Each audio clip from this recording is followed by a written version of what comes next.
Francis Ngannou is living on top of the world right now. After all the blood, sweat, and tears since his start in MMA, the 34-year-old finally achieved his dream of becoming the UFC heavyweight champion by pulling off a dominant victory over Stipe Miocic at UFC 260. However, before we get into the good stuff, go ahead and hit that like button and subscribe if you want to get more content to this channel.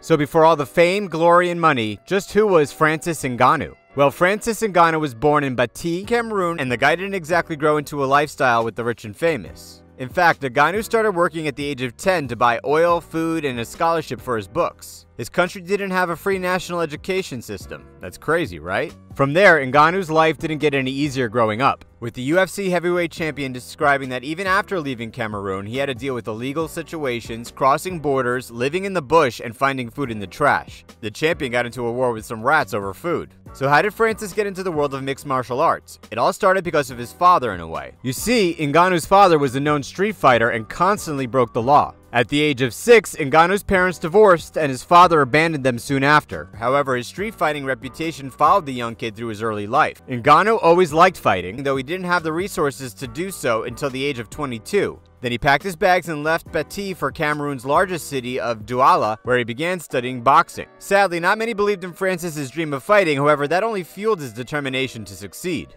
To get the training that he truly needed, Ngannou moved to Paris, and it didn't take long for him to find the boxing gym, though paying for it was another situation. At the time, Ngannou was still homeless and broke. However, when the future UFC world champion stepped into the MMA factory and met Fernand Lopez, the head coach saw something special in Ngannou and took him under his wing. Despite being impressed with Ngannou's skills as a boxer, many felt that he should take a crack at MMA because the business offered him more money and freedom. When advised by his first trainer in France, Ngannou laughed off the notion of transitioning into mixed martial arts. Simply put, the rookie didn't want to wrestle in any of that other MMA crap. However, when Lopez observed a sparring session between Ngannou and the Bellator MMA light heavyweight champion Christian Mapumbu, he noticed that the rookie was picking up the moves at a breakneck pace. Still, Ngannou was stubborn and had no interest in switching over to MMA. Lopez never tried to convince him to go into MMA, but he did book Ngannou into several MMA fights so the young man could get a better understanding of the sport. The money he was making also helped sway Ngannou into finally making the transition. By Ngannou's 29th birthday, he was 5-1 on the independent scene, and in 4 months in Dallas, Texas, his coach got him a UFC contract. His first bout was against Luis Enrique of UFC on Fox 17, and he knocked out the heavyweight in the second round.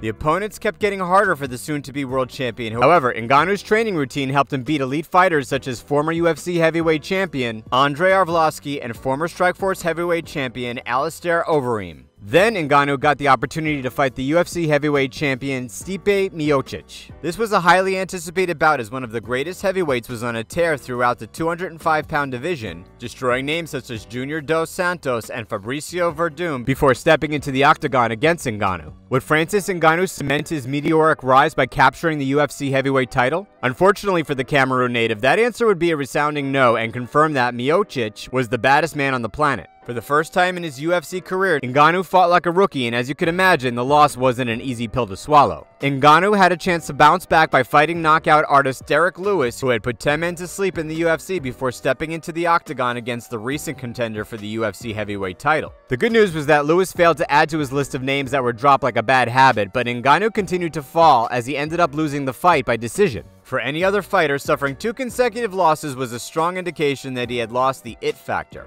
However, these 2 fights taught Ngannou a valuable lesson, and instead of moaning and complaining about it, the UFC star adjusted his in-ring game and made sure that the performances that he put on display in his last 2 fights would never happen again. Ngannou admitted that he was very inexperienced when he stepped into the octagon against Miocic. He understands that he tried too hard to end the bout in the first round, which ultimately bit him in the butt as the world champion took advantage of his gassed opponent. First, Ngannou made sure to work on his ground game. The key to Miocic's victory at UFC 220 was that the then UFC heavyweight champion used his wrestling background to dominate his fight. Another major factor was his need to end the bout quickly. Ngannou was known for his quick heavyweight bouts as the powerhouse would score TKOs in either the first or second round. However, once he couldn't finish Miocic in the first round, then the contest ended up going 5 rounds. The UFC star made sure to prepare himself for a long battle just in case the bout didn't end quickly. In the morning, Ngannou did some intense training for 2 hours. Sparring, pad workouts, agility, and submissions were the main focuses during that time. In the evening, it was mostly weights, and for Francis, as some of you have noticed, the UFC heavyweight champion is a big guy, so him doing classic bodybuilder moves such as deadlifts, squats, lunges, and kettlebell swings isn't out of the ordinary. Of course, diets are massively important as well, with his daily calorie intake being at least 5,500 or more per day. Foods that contain proteins and carbs with healthy fats are crucial, such as lean meat, chicken, salmon, rice, veggies, and fruits. On November 24th, 2018, Ngannou made his return to the octagon a changed man. That night, the UFC star fought Curtis Blaydes, whose extensive background in wrestling had put him on a 5-fight winning streak. Even though Ngannou beat Blaydes back in 2016, the Illinois native had greatly improved his game by the time these fought again. However, Blaydes' wrestling experience didn't mean a thing as Ngannou knocked the heavyweight out cold, and Ngannou continued to drop heavyweights. Cain Velasquez, Junior Dos Santos, and Jairzinho Rozenstruik were all put on Ngannou's hit list, and the Predator had found his groove once again. But there was still one man on Ngannou's list, Stipe Miocic. Stipe Miocic was coming off a war against Daniel Cormier, and many deemed him as the greatest heavyweight of all time. That notion was put to rest as the two locked horns on March 27, 2021. Ngannou came out for the kill and was successful in the second round with a devastating knockout that effectively put an end to Miocic's title reign. From homeless to UFC heavyweight champion, Francis Ngannou's power and determination are the reason he's currently on the top of the mountain. Ngannou seems to get better in every fight thanks to his ability to adjust to his training regime. What a time for fight fans to witness the rise of Francis Ngannou. Though it's a scary time for any heavyweight who dares to cross his path.